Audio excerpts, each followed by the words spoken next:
Good afternoon, ladies and gentlemen.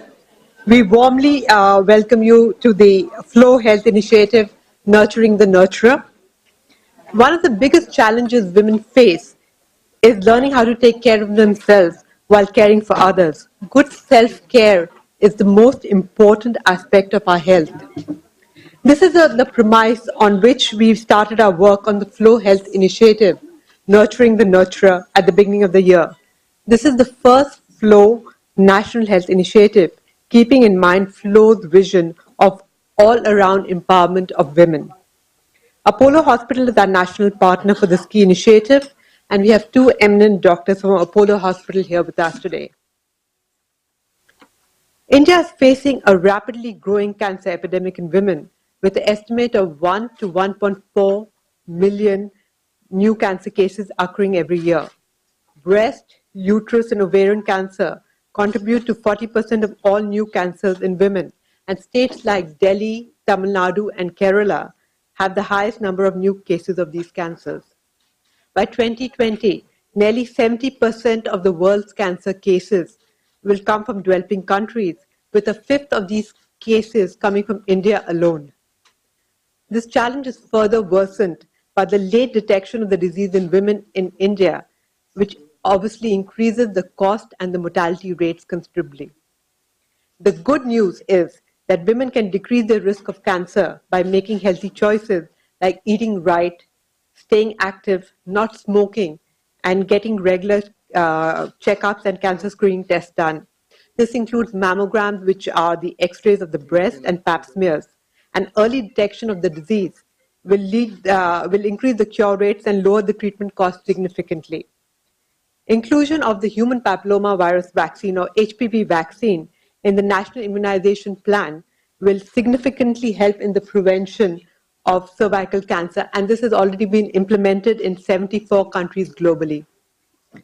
We have worked on a white paper called Call for Action, Expanding Cancer Care for Women in India, with the Ernst & Young team. This focuses on women-specific cancers such as breast, cervix, ovary, gallbladder cancer, etc. This attempts to understand the issues in the country and propose a comprehensive action plan to correct the gaps in the current state of affairs while learning from the experiences of other countries that have managed to achieve better success rates in managing the disease condition than India. And the white paper will be released today.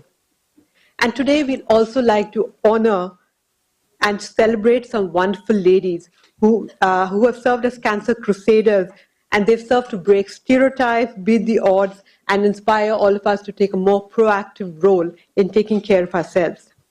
Thank you. So we'd now like to felicitate our honorable guests. We have stopped the practice of giving cut flowers and would instead plant trees in their name, and in this case it would be done in the Sundarbans.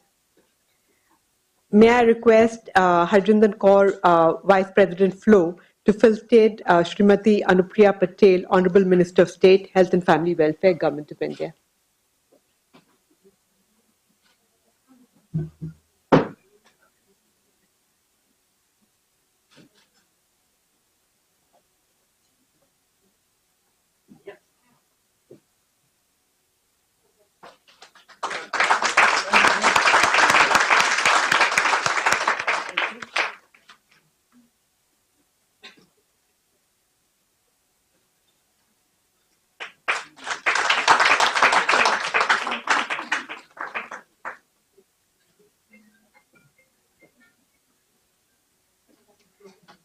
May I request Jayanti Dalmia, National Treasurer Flow, to felicitate Ms. Lisa Ray, internationally acclaimed actor and cancer survivor.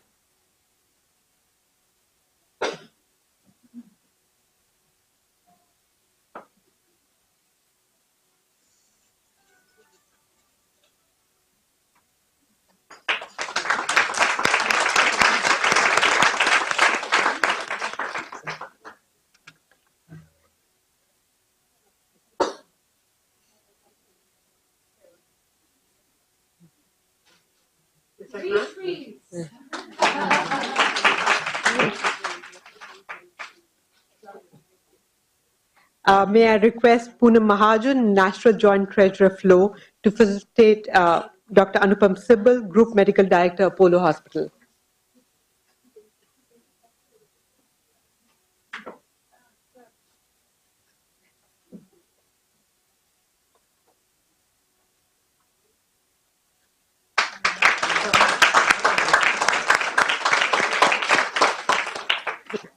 May I request Ritu Vadera, GB member, to facilitate Dr. Samit Kaur.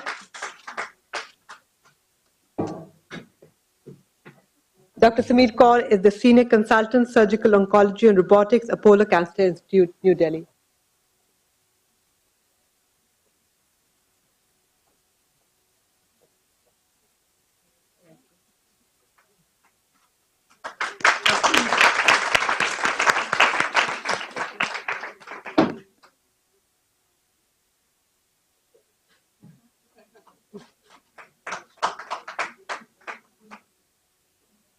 May I request Suniti Abbey, Governing Body Member, to facilitate Kaiwan Modwala, Director at Ernst & Young.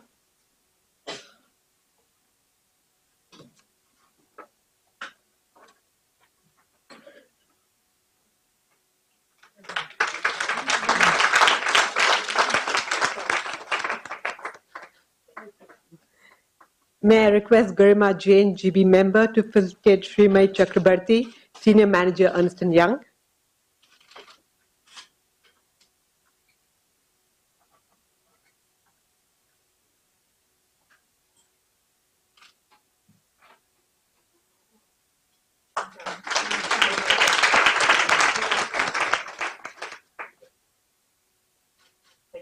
Thank you. I'd like to invite Vasi Bharatram, the President Flo, to give her welcome address.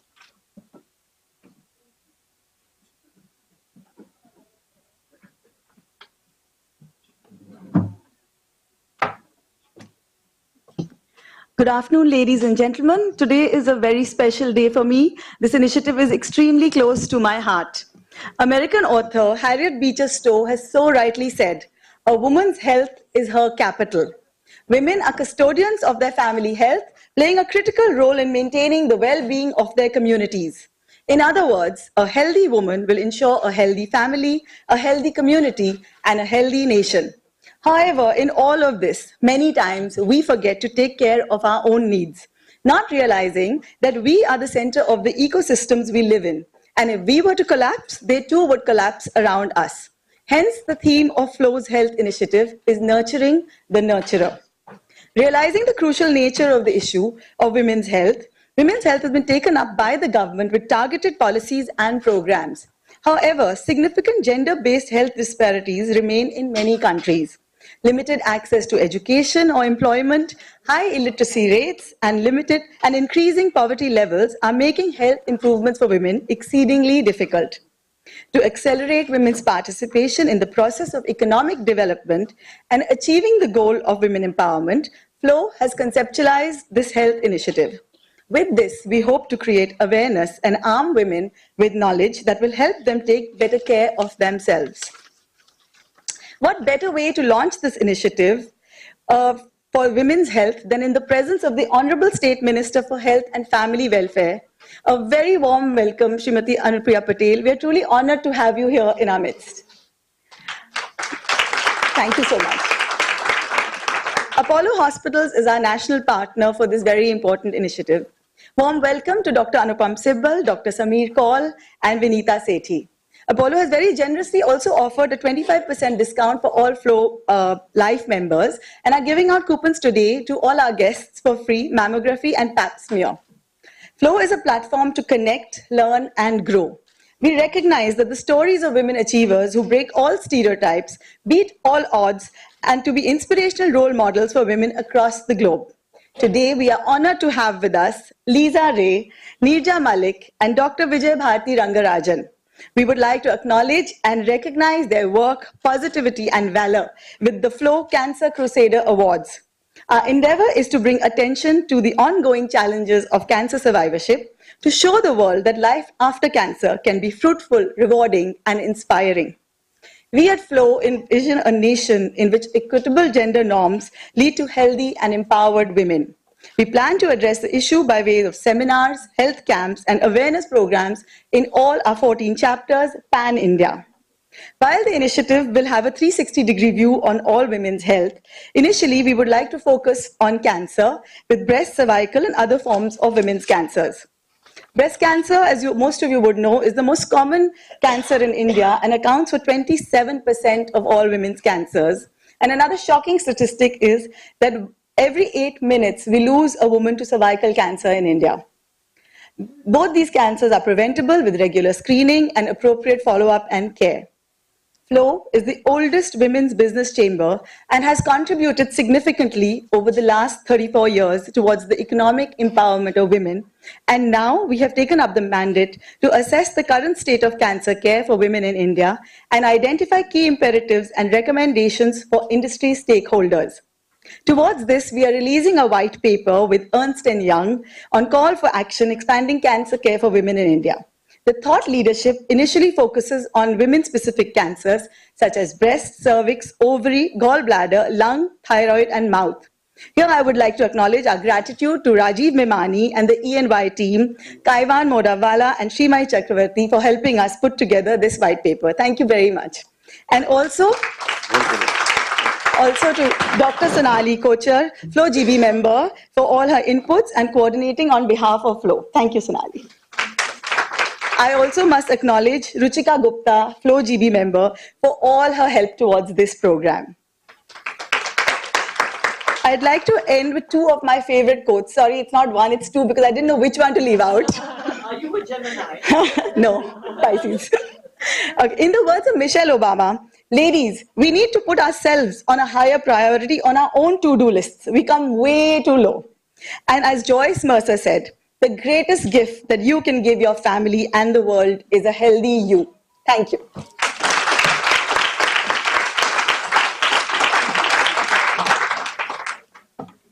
Thank you, Vasvi. We'd like to release the FLOW Ernst & Young white paper on call to action, expanding cancer care for women in India. We'd like to acknowledge our gratitude to the E&Y team for helping us put together this white paper. May I invite the Honorable Minister, President FLOW, Kaivan Modwala and Srimai Chakrabarti from E&Y for the release of the white paper.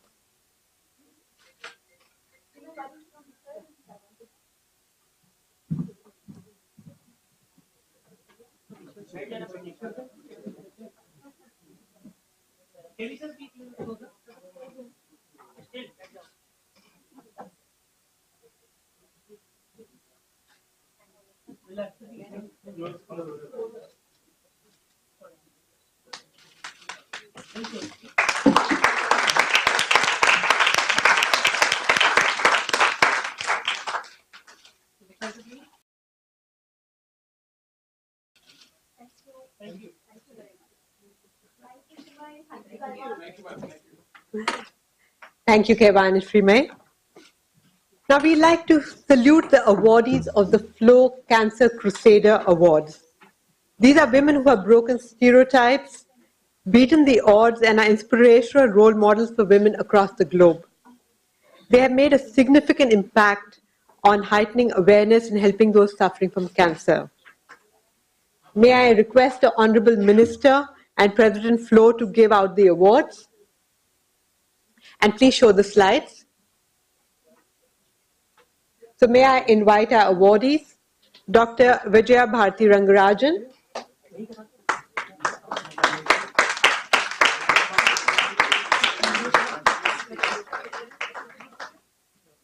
Vijaya is the founder of CanStop and CanNext, and CanStop is a community-based organization that provides cancer patients and their families with counseling services.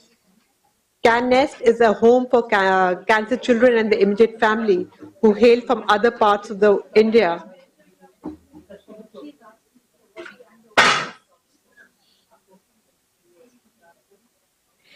CanNest is a home for cancer children and the immediate families who hail from other parts of India to stay in while their treatment review is ongoing. Vijay is a past chair of the FLOW Chennai chapter and a FLOW governing body member.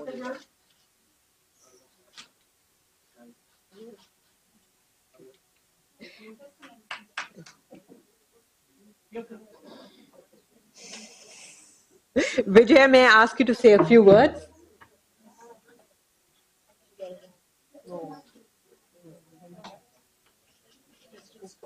Thank you, whatever you like. I feel like you should be sitting No, don't worry. Thank you. Thank you all so much for this honor, for FICCI Flow and for the minister to be here on this occasion. It's been 20 years since CanStop has started, and it's been quite a long journey of meeting people. And I started as a caregiver for my own husband, and now, after so many years, I wonder, how did I get on this journey? Because it wasn't what is meant to be sometimes is destiny, and you just sort of follow the path. And that is exactly what I did. And we work towards cancer care for men, women, and children in Chennai city. Actually, tomorrow is Rose Day, which is also started in Chennai by CanStop, and this is particularly for all patients in government hospitals. We go to about 5 government hospitals in Chennai city. And some of the projects that I would just like to name is, one is called Camp He Ho Ha, which is for health, hope, and happiness. Okay. The first 2 letters of each word. And this is a camp which is kept for the children for a 2-day camp, a residential program, and they just have a fun-filled activities for the 2 days. And most of the parents, they say, you know, we always are concentrating on the medication of what we have to do in hospital care. And we never have a normal moment. And that's exactly, we try to bring it to them. And it's been an encouraging path. And as they say, Manava Seva, it is whatever work we do to God is work service. Thank you so much. Thank you so much. Thank you, Vijaya. May I invite Nirja Malik? Nirja is a double cancer survivor who was instrumental in setting up the Apollo Cancer Support Group in Chennai. She has continued the support group work now for 20 years. She's been an inspiration and voice of hope for countless patients, and her book, I Inspire, is available outside the hall. Nirja, may I ask you to say a few words? Thank you. And always laughing, always laughing, always laughing.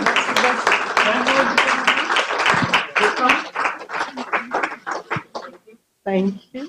Would you like to smile the way you do after facing cancer twice? It's your strength. Hats off. Would you like to say a few words? I'm so glad she asked me if I would like to say a few words. I've been warned by my family to make it short. Unfortunately, the 2 Geminis here, 11th of June, my cousin and I, my sister, and so I might be talking on her behalf. So that's to her, to me, 4 times over. So first of all, ladies, and the few gentlemen that we have here, including my uncle, I want to tell you that the divinity in me bows down to the divinity in all of you. Ever since they put up the poster on the web page, I kept getting a lot, oh gosh, I'm wearing the same clothes. Shucks! I never sent you that picture. All right, guess what? Pink is the color of breast cancer. So then. Nirja, we anticipate things. So I am going to take a little bit of your time. So they put up their poster on the website, and I kept getting a lot of congratulatory notes. One particular person had to be different. She said, congratulations for this. And I said, thank you. And she said, also, congratulations for the people who are conferring this honor on you. So I am conveying to Flo a message from down south from Sita that she congratulates you people Thank also. you so much. Thank you so much. I love nurturing the nurturing. I need to tell you that my parents, my father, my mother, my uncle, my aunt, my cousins, and my Mubola Bhai who's here, they have all nurtured me. I went running to my dad and I said, Papa, I'm going to fight cancer. And do you know what this gentleman said to me?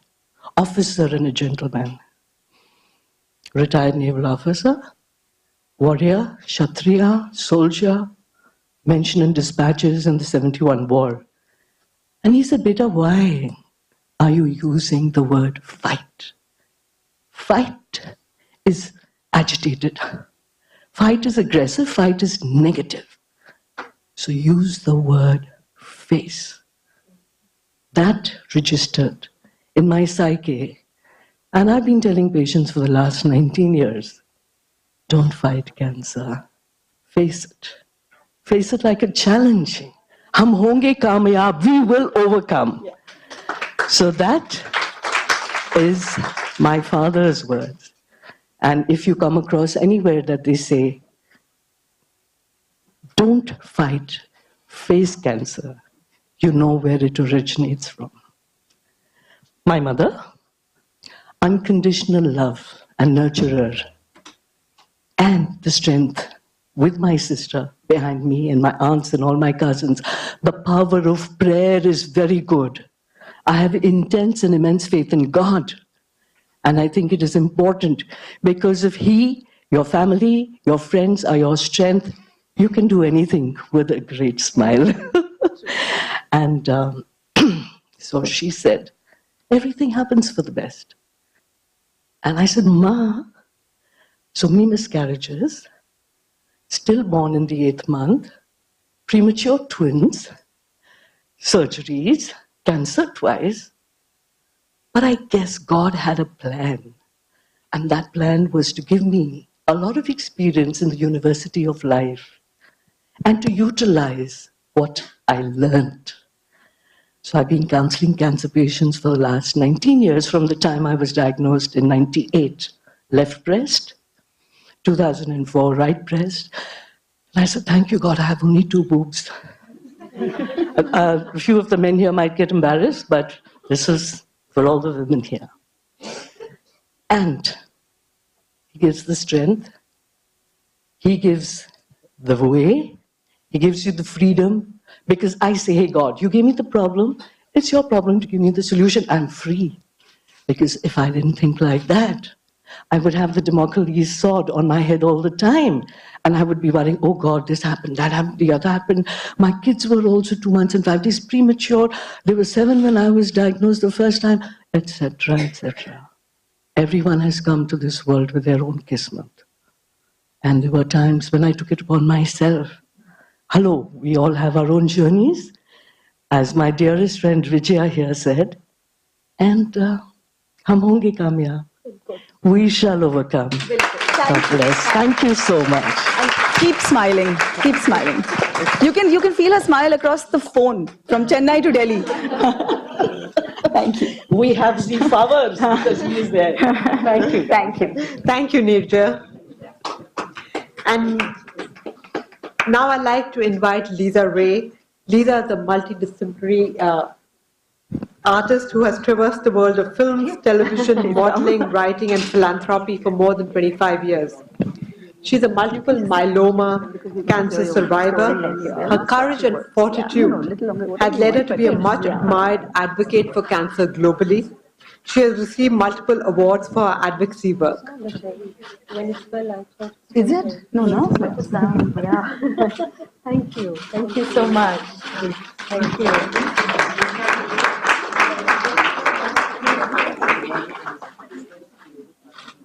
Thank you. Thank What a you. pleasure. What a pleasure. Yes. Okay. First of all, very good afternoon to everybody here, and I'm very, very humbled. Thank you so much to FICCI Flow. I'm just going to say a few very quick words because I think I'm going to be speaking also at the end of this wonderful event. You know, when I was diagnosed, there were many, many people who supported me. And whether it was a nurse or another cancer survivor or a friend or my extended family, every time these angels would just appear out of nowhere, I would ask them, you've done so much for me, how do I pay you back? So the only thing that they would say was, pay it forward. So when you get a chance, just share your story. Look, I'm not really skilled enough to, maybe I don't have the patience to run a foundation of my own or do many of the other wonderful, wonderful things that so many people are doing. And I really salute them and my other also co-awardees for the incredible, I'm very humbled to be in this incredible company. But what I can do is stand here and talk and share my experiences and be very, very open and honest and vulnerable. And believe me, it helps me as much as I'm helping others. It helps to heal me by being honest and open. It's a beautiful sort of aspect of humanity. And just to add to what Nirja said about the power of words, I also believe very much in the power of words. So I love that you said face cancer instead of fight cancer. I also had a lot of issues with that. I also would add maybe a thought, two thoughts. I call myself a cancer graduate. I call myself cancer conqueror. All right then, from one conqueror to one graduate. I salute you. And the reason I say graduate is because damn, it's been the most difficult kind of course I've ever had to do in my entire life. And thank God I've graduated, but I also learned so much that I wouldn't have learned otherwise. And that's been very powerful. And the last thing that I want to say right now is that this incredible program of nurturing the nurturer, it's so close to my heart because I do try my best to travel around India, meet and speak to other patients, survivors. I go to, I try in my little way to go to other cancer hospitals. And it really pains me that when I meet a lot of women who have been diagnosed with cancer, the first thing that they talk about is not themselves, but their families. And I well up, they have tears in their eyes and they're not at all thinking about their own health, even after they've been diagnosed with a serious disease. These incredible women are saying, but what about my child, my husband, my father, my, extended family, my neighbor? And I just wanted to plant one little seed here. In today's society, we felicitate the CEOs of companies and MNCs and various, people who go out and come back with these big fat paychecks. I actually believe that every single woman is a very powerful CEO of their life and their families, and I want you all to add CEO of your health and your healing. It's very important. Thank you. Thank you very much, Lisa. Now we'd like to move on to the signing of the MOU.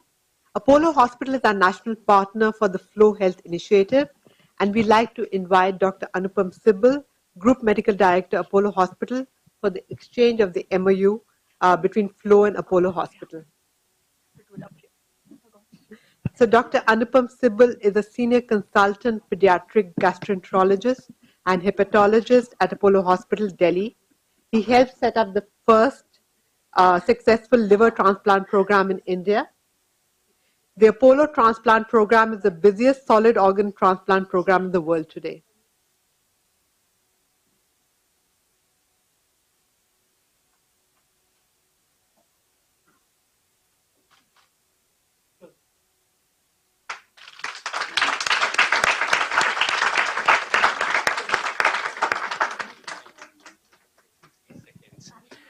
I'm a pediatrician, so I have to tell you a little story about a child. When Thomas Edison was in school, he came home one day with a letter and went to his mother and said, my teacher gave me this letter and he said, only your mother's to read it. Can you please read the letter and tell me, Mama, what does it say? So she opened the letter and started to cry and said, the letter says, your son is a genius. Our school is so small, we don't have the appropriate teachers.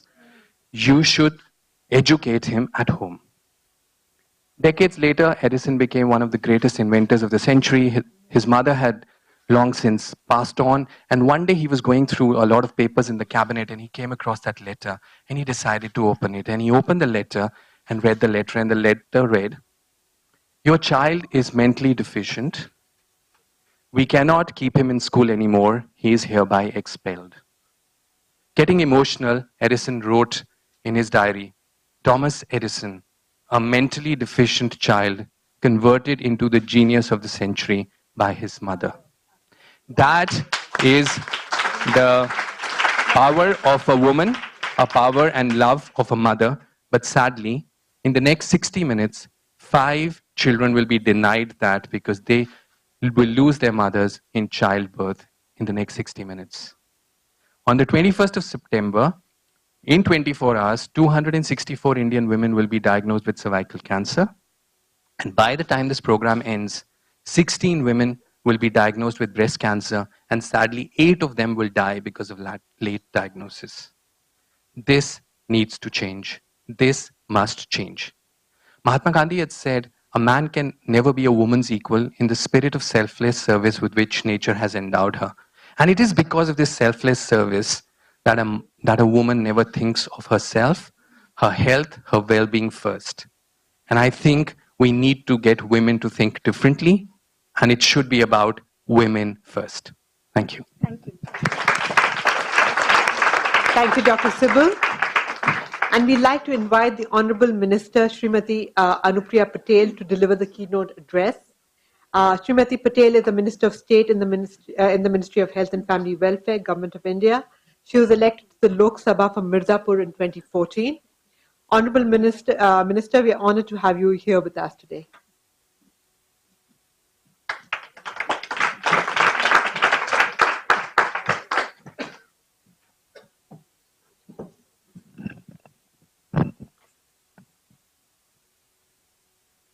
Vasvi Bharat Ramji, President Flow, Dr. Sonali Kochar, Governing Body Member, Lisa Reji, Actor, Philanthropist, Dr. Samir Kaul, members of the FLO fraternity, invitees, delegates, media, ladies and a few gentlemen. It's indeed a great moment for me to be here with the FICCI Ladies Organization, the women wing of the FICCI, as it organizes this National Health Initiative. And I'm being told that there are 14 chapters. So I was just curious how many chapters you have in UP, my own home state. And then I was being told that you have one in Lucknow, which is quite heartening. And I'm very happy that the theme is nurturing the nurturer. How many times do we think of, just sitting down and thinking about and caring for women who actually care for the entire family, the whole world, the entire society, the entire nation. But I'm very happy to say that our Honorable Prime Minister has actually appealed to the nation to start thinking about the women with the several initiatives that Government of India is taking. Also, I must congratulate FLO for calling Lisa ji, Nirja ji here. You keep smiling. I heard your words. And let me say it from my heart that when I see your smile, when I listen to your words, I can actually feel the pain that you underwent when you faced cancer. It's not easy. And that shows the amount of strength women have. And you're really an inspiration for each one of us. Because we deal with so many people, we talk about it, but it's all theoretical. I talk, the statistics, the facts and figures which have been given to me by the ministry. But when you talk, it's really real. It's from the heart. I salute you, all of you.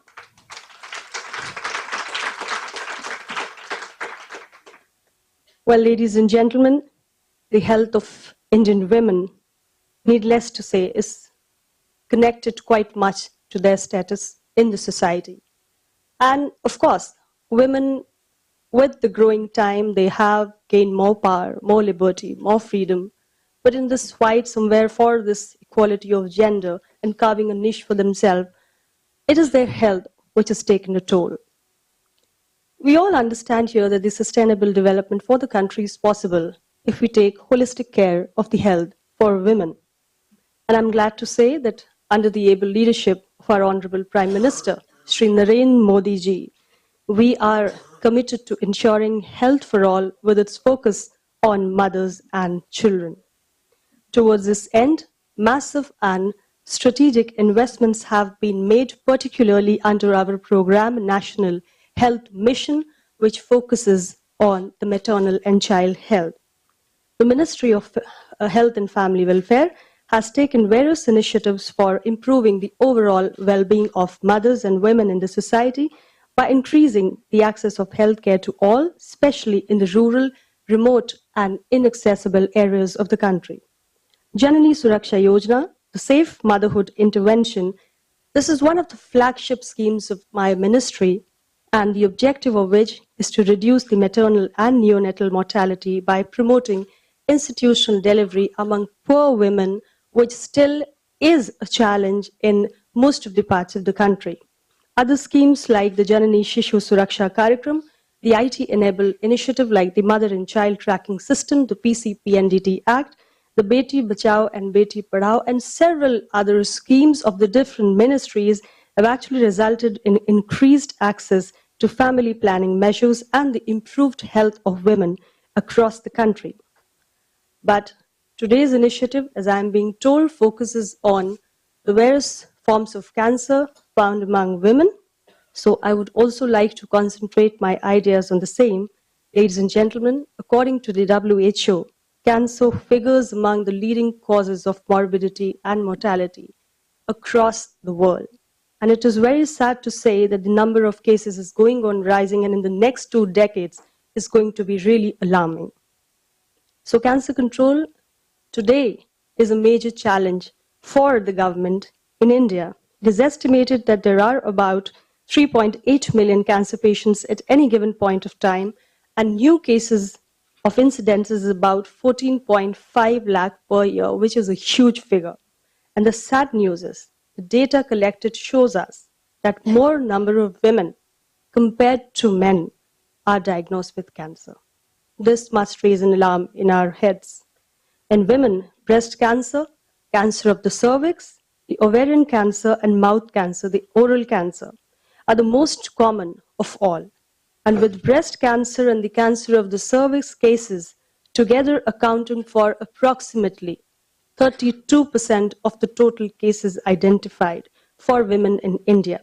So it is estimated that the number of women having cancer of the cervix by the year 2020 would rise to approximately 1.4 lakh, while women having breast cancer would go to as high as 1.79 lakhs. That's really a very big figure. And the survey carried out by the Indian Council of Medical Research in the metropolitan cities has shown us that the incidence of breast cancer has almost doubled in the last 2 to 3 decades. Indian women having breast cancer are found a decade younger in comparison to women in the West, suggesting that breast cancer hits women in India at a much younger age as compared to the West. And this cancer tends to be more aggressive when it occurs in the early ages. According to various studies, majority of carcinoma breast cases in the West reports in stage 1 and 2. However, in India, the story is completely different. It is opposite. That means most of the cancers get diagnosed at advanced stages. So disease presentations in such conditions results in increased mortality in India. Keeping this in mind, the awareness and screening for cancer has been initiated so that the cancer cases are detected early.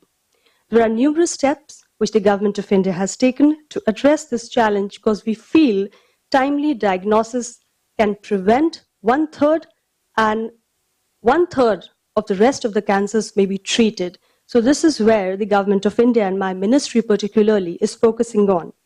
About 27 regional cancer centers have been assisted and about 65 medical colleges have been assisted under the oncology wing scheme of my government.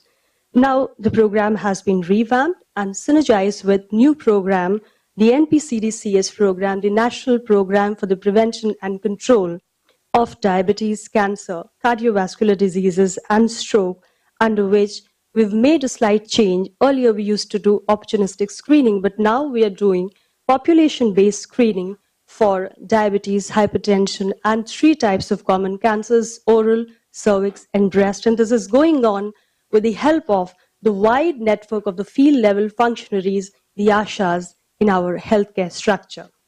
Government of India has also recently approved a scheme for enhancing the tertiary care for cancer in the country, under which we have two things that we do. We set up the state cancer institutes as well as the tertiary cancer institutes. We have a plan to set up 20 state cancer institutes across India, for each of which there'll be a one-time grant of 120 crores, and we also have 50 tertiary cancer care centers which are going to be set up, and places have been identified across the country, and for these TCCs we have a one-time grant of 45 crores. So awareness for prevention of cancer and early detection of cancer is also being carried out at the level of district hospitals as well as the community health centers, which is the most, I can say, the first place of contact or the second place of contact for people living in the rural areas. The Government of India also provides treatment of cancer through many central government hospitals and institutions. So friends, oncology in its various aspects has focus in all the new aims as well as the upgraded institutions under the flagship scheme of the Government of India, which is Pradhan Mantri Swasthya Suraksha Yojana. We do realize that many a times money can be a big constraint when it comes to treatment for cancer, and particularly in case of women who are poor. So I'm happy to say that my government is also providing financial assistance to patients below poverty line with the help of the Rashtriya Arogya Nidhi. It is a fund that we have set up in our ministry. And besides this fund, the Health Minister's Cancer Care Fund within the Rashtriya Arogya Nidhi was also being set up, wherein the 27 erstwhile cancer care centers are provided with revolving funds to provide immediate relief and financial assistance up to rupees 2 lakh for needy BPL cancer patients. We're also going to be expanding the Rashtriya Swasthya Bima Yojana with enhanced benefits to people, and as of now, it covers the BPL patients along with 11 marginalized categories of different kinds of workers like the auto drivers, the BD workers, the Manrega workers, and such alike, even the domestic maids, the domestic helps.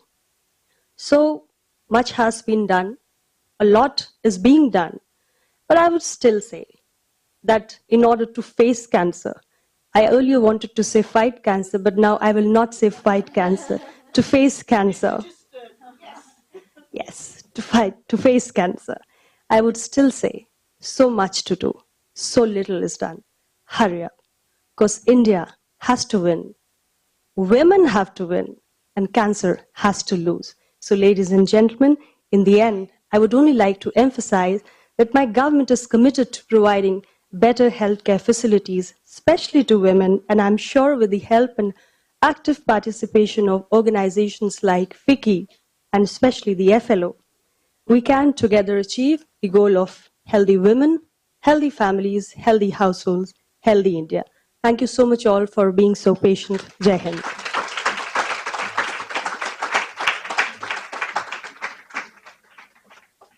Thank you, Honorable Minister, for the inspiring interest. It is commendable that the government is working towards improving the healthcare scenario in India.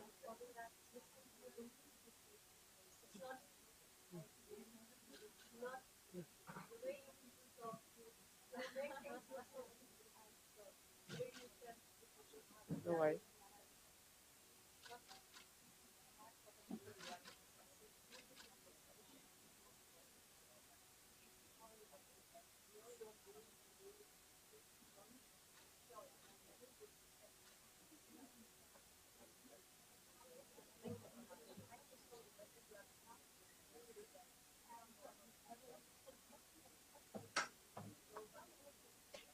We'd like to invite Dr. Sameer Kaur, Senior Consultant, Surgical Oncology and Robotics, Apollo Cancer Institute, Delhi, to say a few words.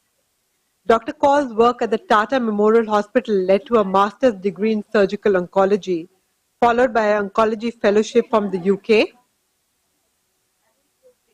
He has worked for the last 20 years at the Apollo Cancer Institute, New Delhi, and leads the surgical oncology unit.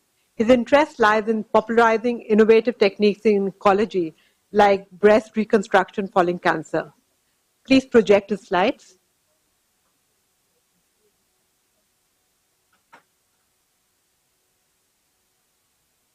Dr. Kaul, we'll invite you to say a few words.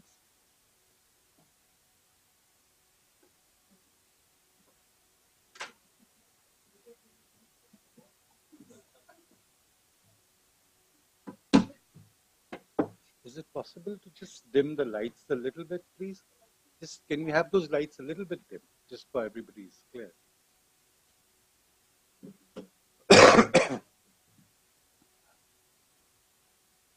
Thank you.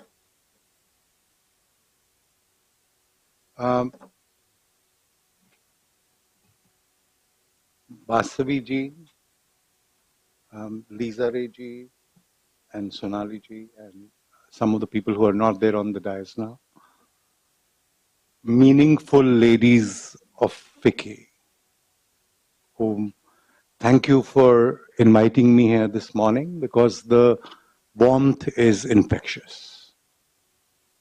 And I'm thankful to the Apollo lot, Anupam and Vanita, who's not there at the moment, for allowing me to be who I am all these years, for letting me be who I am, and actually entering into a meaningful tie-up with the FICCI, and not only succumbing to commercial issues in life, trying to do more than what the tertiary healthcare system in our country has slowly grown to do. I'm thankful to both of you.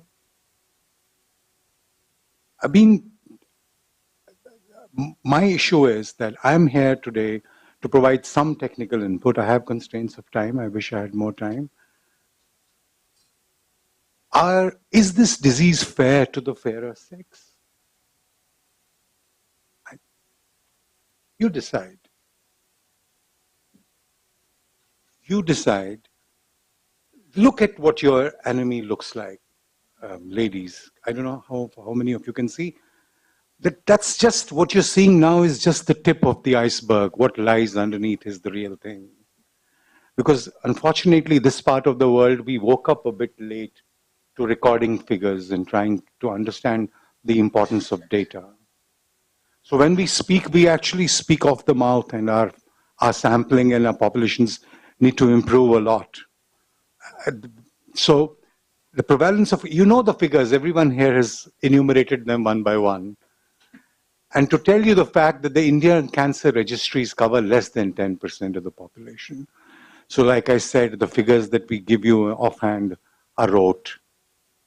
And the last bit, which is very important, part of the enemy, which I want you to record, is that the current cost for cancer treatment, madam, I remember in 2012, a smart researcher at the All India Institute of Medical Sciences ran a study for how much it costs for a cancer treatment in a government hospital in India.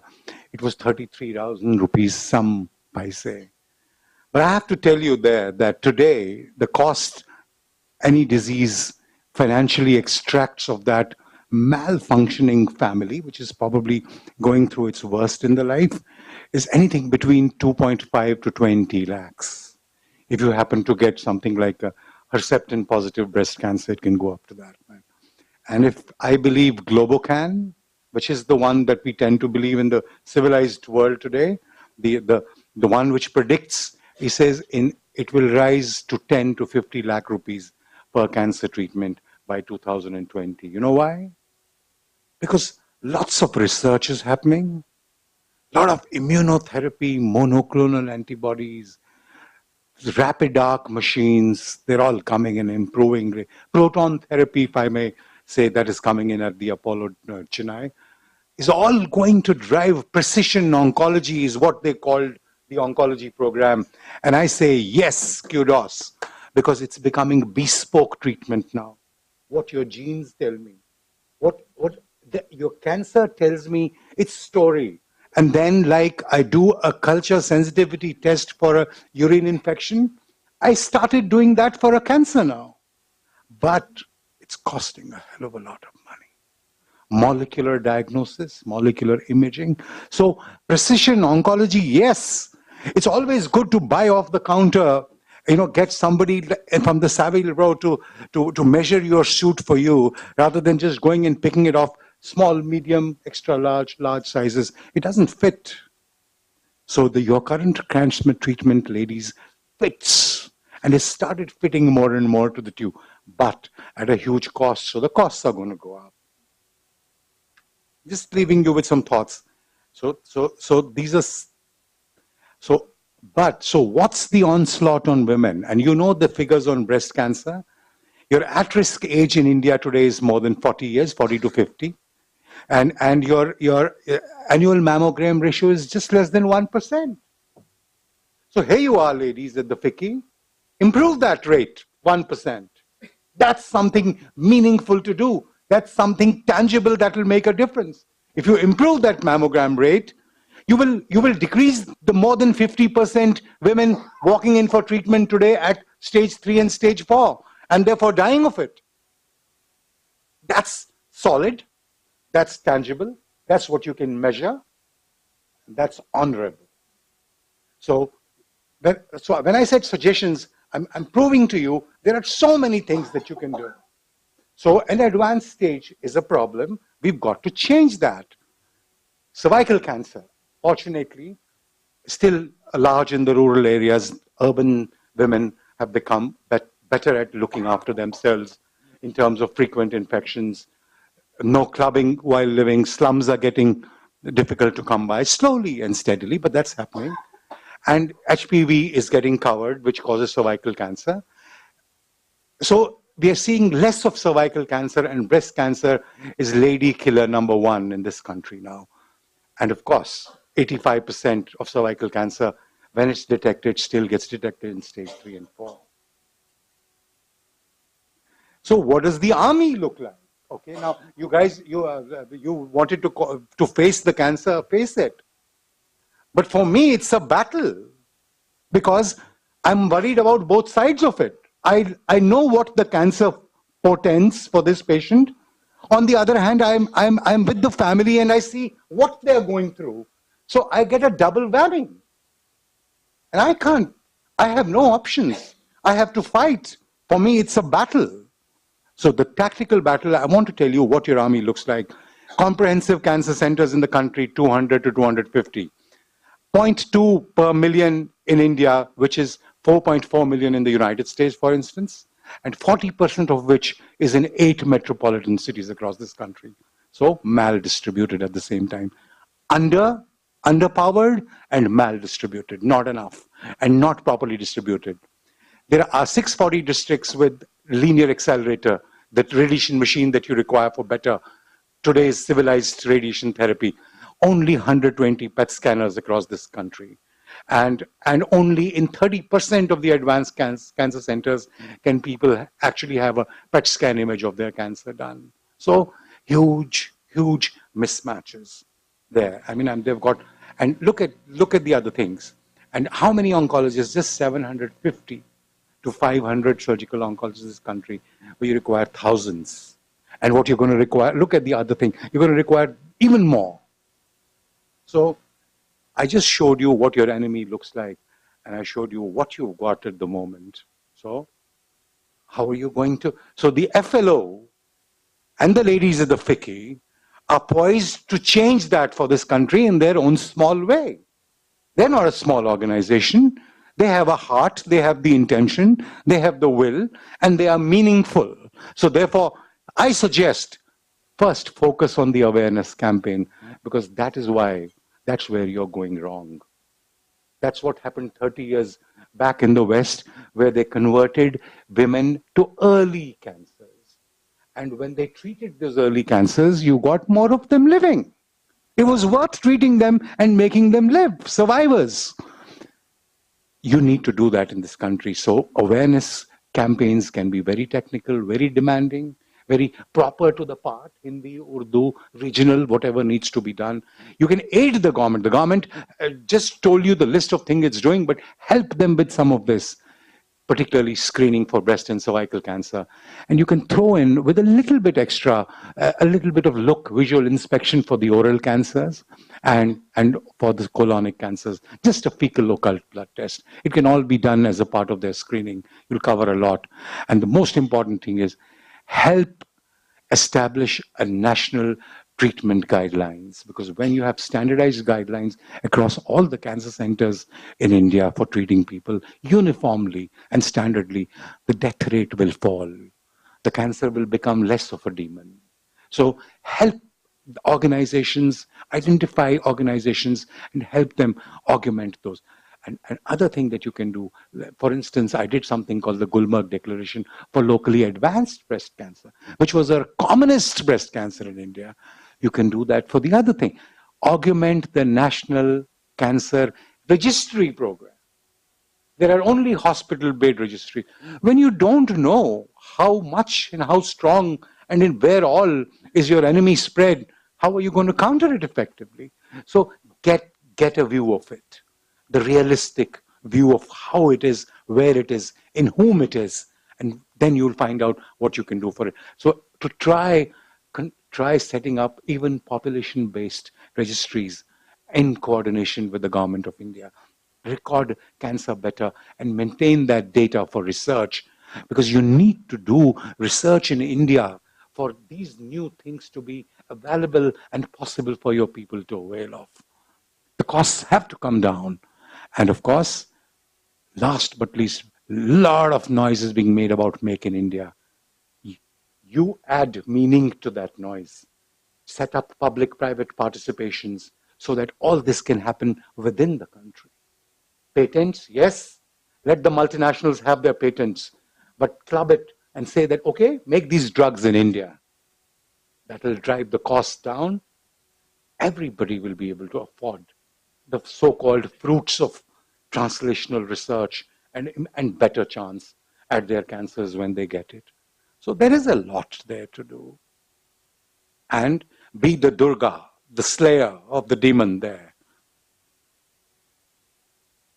I'm sure you'll do it. Thank you for all the patience that you had this morning.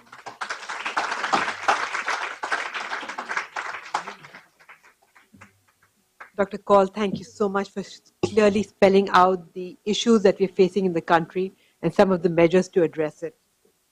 We'd like to invite Lisa Ray, actor, philanthropist, and cancer crusader, to share her journey with us. And please share the video, and then Lisa, we'll invite you to speak after that. Yes, there's a 1-minute movie, and then we invite you to speak. Yes.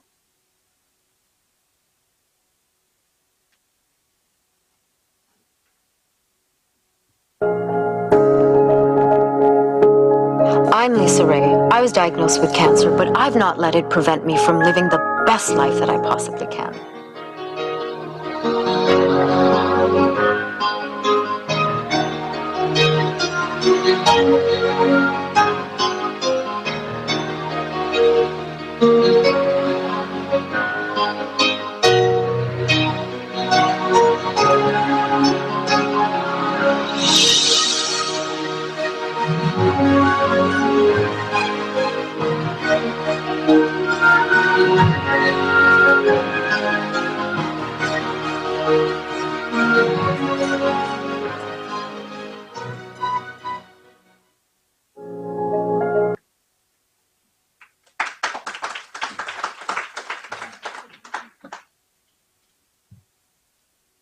Yes, hello.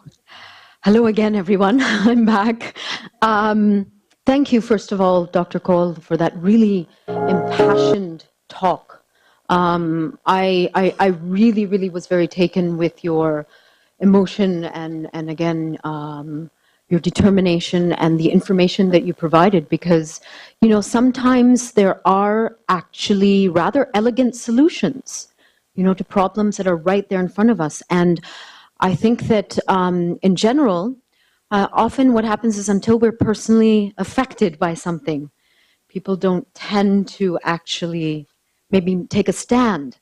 And I think that this in particular has to change in India today. And I think that that's what we're all here to talk about, is that regardless of whether you have been personally affected by cancer, is that cancer is a growing menace, not just around the world, but in India, and something that we no longer can ignore and keep in the dark, in the shadow. So I just wanted to share maybe a little bit of my own personal story and why I'm standing here today talking to you all. And thank you very much for playing that little introduction.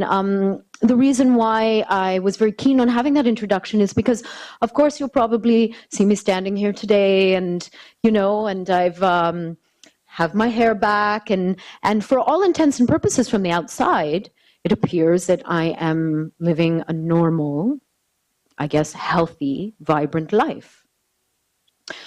Of course, it wasn't that long ago that I was going through my treatment, but I also want to emphasize that the particular cancer that I've been diagnosed with is technically incurable. So I'm actually living with cancer. It's not gone away. I can't tie a neat bow around my story and say, okay, that's it. I'm done with that. I'm moving on. And it sounds perhaps frightening, but it has actually enriched my life in so many ways. So I guess I should maybe probably step back and tell you a little bit about how I got diagnosed. I was leading a life that was, I guess, very specific to myself, but I think that a lot of women can relate to, which is go, go, go, go, because that is how we define success in today's world, isn't it? The more that we can multitask, the longer hours that we work, the more that we focus on things that are outside of ourselves, in a sense, the more accolades we get, or the more successful that we're called. And I was certainly sort of a victim of that mentality. I was living and working around the world, and even though I was plagued by this fatigue, I didn't think it was cool to stop and get a blood test. First of all, I'm very scared of needles. I'll admit it. And secondly, I didn't think it was cool, to like stop and get a blood test. It's okay. I'm fine. I can carry on. I'm a champ. So I basically kept going until I finally actually collapsed. And I was at a yoga retreat in Kerala, actually. At the end of the yoga class, I was in Shavasana, the corpse pose, which was rather prophetic, lying there. And I opened my eyes and looked around, and the entire class had disappeared. And I had no clue what happened. And it turned out that I'd been lying there for 1 hour. Basically, my body had finally given up.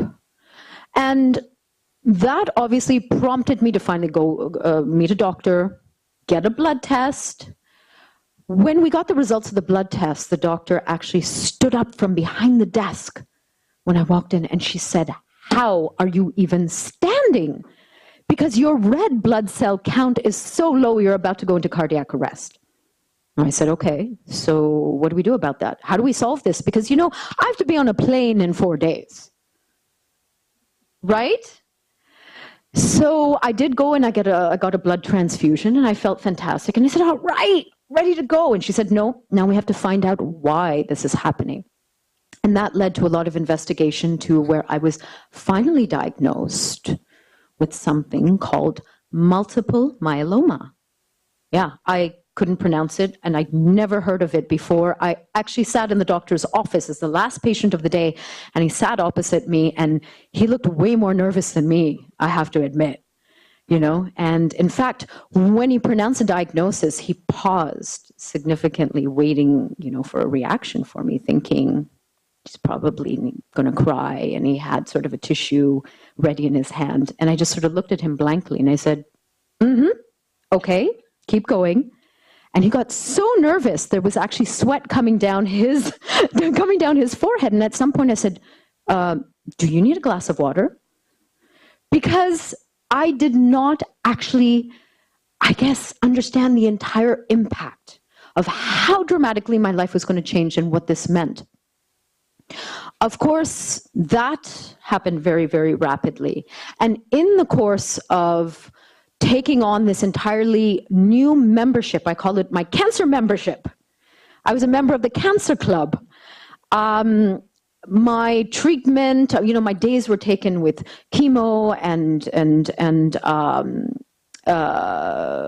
steroids and various appointments and things like that. So my life transformed, and yet I was still determined to somehow maintain a sense of normalcy. And that was also because a number of people came up to me and they said, you know what? Don't tell anyone. Just keep it to yourself. Let's just get you through this, put your head down, and let's not talk about it publicly. Now, I didn't actually stop to think about it because I was in crisis. But at some point, it occurred to me, why? Why am I not allowed to talk about this? What have I done wrong? And actually, if anything, this is probably a moment in my life where I need support and I need more people to talk to and express all of these confusing emotions that I was going through more than at any single point of my life before that. So there was a number of circumstances that happened because I was actually in Canada at that moment because my mom had passed away, and that was the reason why I was in Canada, because I was actually diagnosed 6 months after her passing. And I actually don't think there's a coincidence. But so essentially what happened is I'd started treatment and then I got an announcement, which normally under every other circumstances is very happy. Oh, you have a film that's going to be premiering at the Toronto International Film Festival, and so we are going to send you an invite and you have to show up at the red carpet. Uh-oh. Because by that time, I was about, a month or a month and a half into my treatment, and I was on very, very heavy steroids. And anyone who has ever taken steroids before understands the effect that that has on your body. You bloat up. So I had literally gained about 40 pounds, and I looked unrecognizable even to myself. But of course, I'm saving my life, so vanity gets thrown out. However, at the same time, my two worlds were colliding. There was perhaps the more, as you said, so-called glamorous, superficial role, the mask that I had been wearing for a lot of my life of the labels of actress, model, etc., etc., etc. And then there was Lisa, the cancer student fighting for my life. Every day was a huge learning experience. And trying to grow, trying to remain brave, trying to make sense of what I was going through. And I did realize that I have to bring these two personalities together. And perhaps the red carpet is the place to do it, although it certainly isn't the first thing that came to mind. Because I had a choice. I had a choice. Either I hide and I just say, no, I'm not going to do this because I was looking so bloated, or I go and attend this film festival and lie about why I was suddenly 40 pounds overweight, or I could actually seize this opportunity and stand there and actually talk about what I was going through, share, open the floodgates, and also bring awareness to this little orphan cancer that I'd been diagnosed with. Because, of course, money for research does often flow in the direction of cancers that are better known, that lobby, where the patients themselves are very vocal. So I realized, okay, this is a really, really important moment in my life. And I chose the last. And so when I actually ended up standing there and I spoke to, a few members of the press before I actually went on the red carpet, as I said, 40 pounds overweight, my shoes didn't even fit. I actually felt the most comfortable and unself-conscious that I've ever felt before in my life, embracing this new body and this new way of life. And subsequent to that, I started writing about my experiences. I chronicled them very openly and in a very raw and honest way in a blog called The Yellow Diaries. And that's led to me now going on to, I have been writing a book and hopefully that'll be releasing soon. But the reason why I'm sharing all of this is because what I find still when it comes to cancer is this kind of a stigma of hiding and shame, and something that is still shadowy, particularly in India.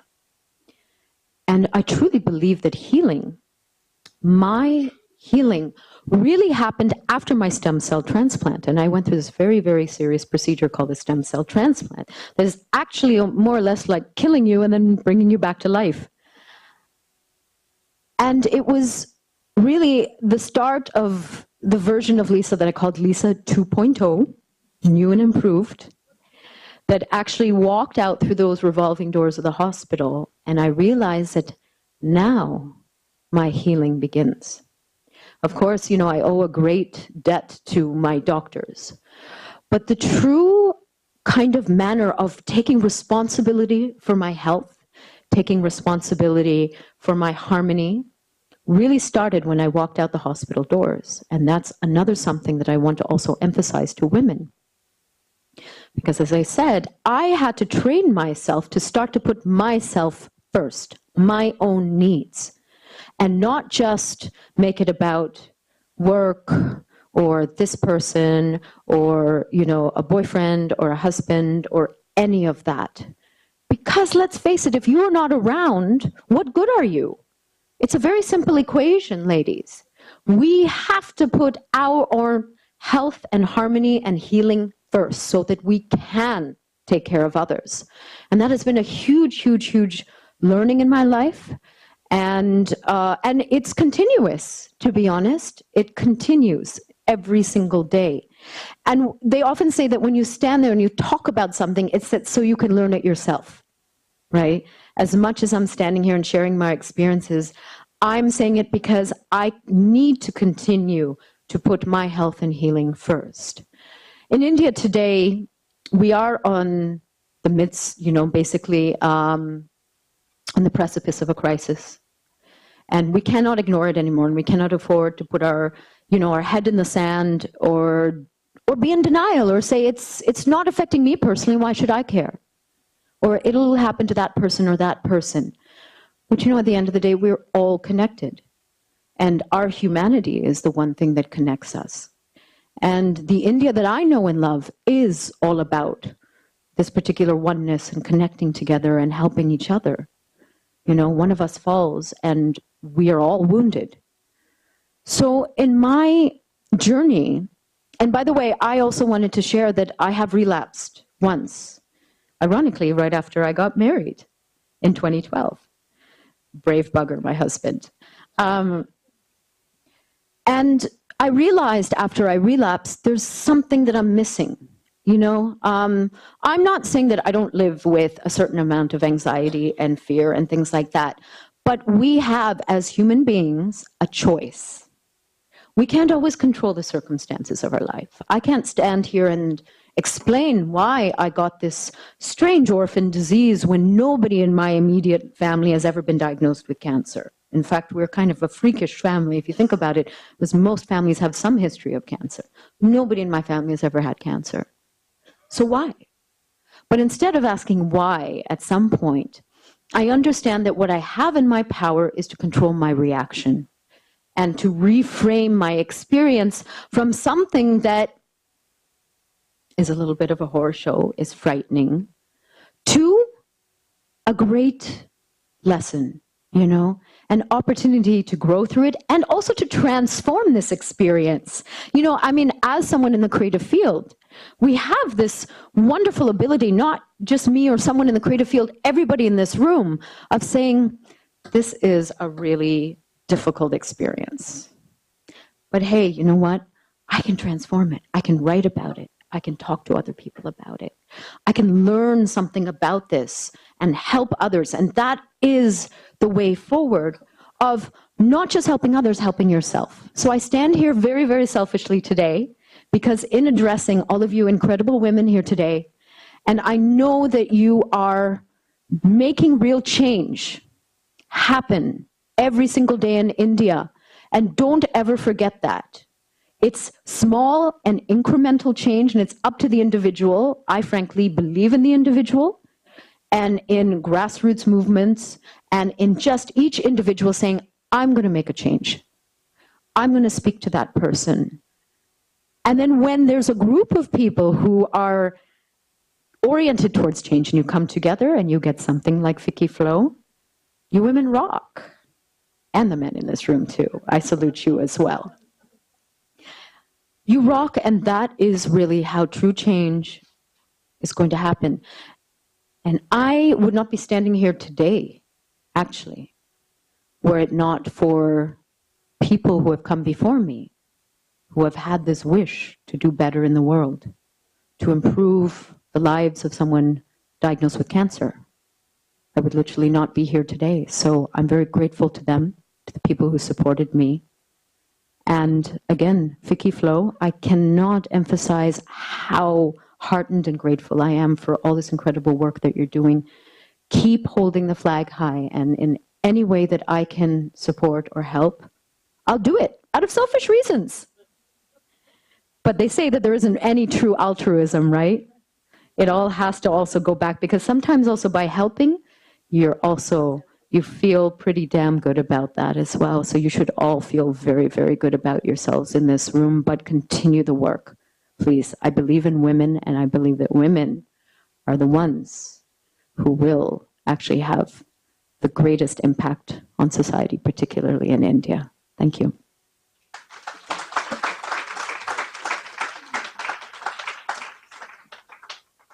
Thank you, Lisa, for sharing your truly inspirational journey. And now I'd like to invite Ruchika Gupta to give us the vote of thanks.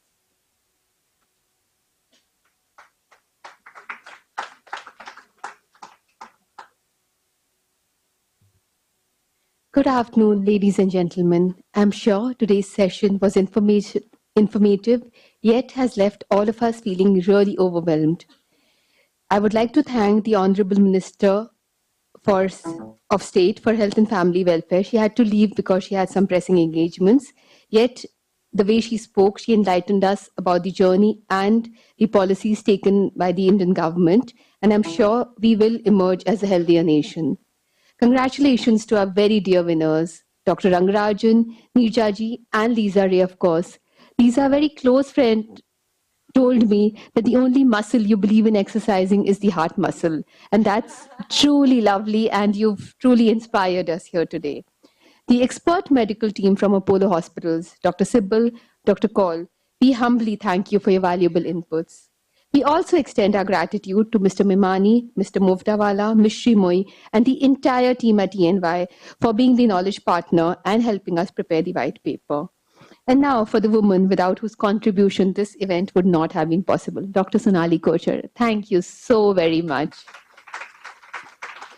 Our sincere appreciation to Dr. Aarti Vij of AIMS for her guidance. I would also like to thank our very own GB members, Jayanti ji, Poonam ji, Ritu Vadera, and of course, Meenal Jain from the Jaipur Flow, who is the chairperson, Jaipur Flow. We are grateful to YFlow member Dipanjali Dalmia for gifting us very special hampers from Heyday, and you must pick up your packet on the way out. A special mention to our friends from the media who have joined us today. And last but not the least, to each one of you present here today, helping us make this initiative so much more powerful. Health is an integral part of all our lives, and this event has surely set the ball rolling. It's here to a healthier tomorrow from all of us, all women at Flow, and all of you present here today. Thank you.